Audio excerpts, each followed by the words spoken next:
C'est complètement dingue. Pour l'instant, je sais que j'arrive pas encore à assimiler tout ce qui se passe. Je vois ça comme un immense cadeau et je suis rempli de gratitude parce que, honnêtement, là, depuis la sortie du jeu, j'ai eu des milliers de messages et de petits événements, de petites surprises et de petits cadeaux de la part de tous les joueurs. Et c'est bouleversant à des degrés qui sont même inimaginables pour moi.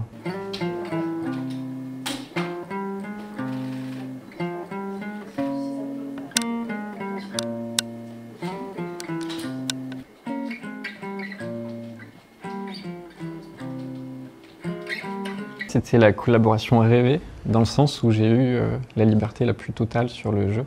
Ils m'ont confié un univers entre les mains et je pouvais faire absolument ce que je voulais musicalement. Donc, absolument aucune contrainte. J'étais libre de créer la musique que je voulais, d'imaginer absolument tout le champ des possibles musicales.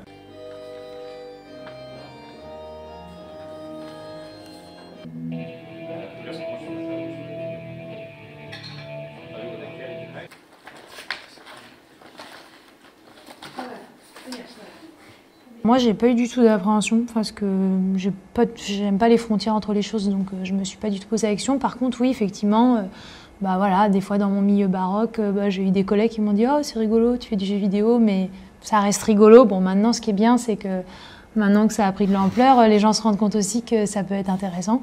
Et d'ailleurs, j'ai des collègues en musique baroque qui me disent « Ouais, moi j'adore, en fait, c'est super ». Donc voilà, ça a permis aussi d'effacer, je crois, des préjugés. C'est chouette.